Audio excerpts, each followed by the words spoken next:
중국이 올해 경제 성장률 목표치를 시장의 예상보다 낮은 5% 안팎으로 설정했습니다. 대중 수출 비중이 높은 우리나라로서는 리오프닝 효과를 기대하고 있는 상황이었는데 중국의 보수적인 성장 전망에 우리 경제도 영향을 받을 것으로 보입니다. 윤지혜 기자의 보도입니다.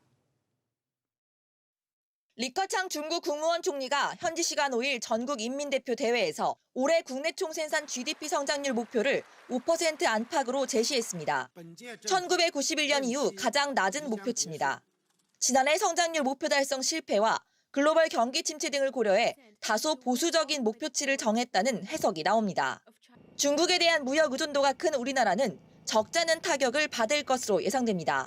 2월 대중 수출은 전년 대비 24% 줄어들면서 9개월째 감소했고 반도체 수출액은 43%나 급감했습니다.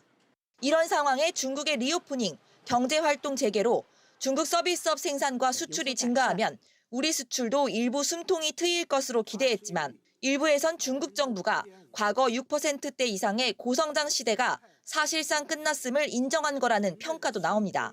과거에 이제 중국이 고도 성장을 많이 했잖아요. 그때 우리나라가 많이 덕을 봤는데 또 중국이 한국에 대한 의존도를 많이 좀 낮추고 있는 과정이거든요. 중국 경제 성장이 한국 경제의 성장을 이끄는 힘도 조금 이제 줄어들었다 이렇게 봐야 될 것 같고요.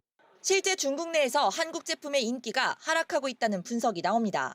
한국무역협회에 따르면 중국 주요 도시의 최근 5년 내 한국 상품을 구매한 소비자는 43.1%로 2020년보다 35.6%포인트 하락했습니다.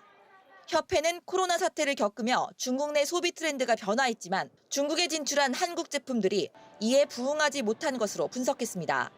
SBS 비즈 윤지혜입니다.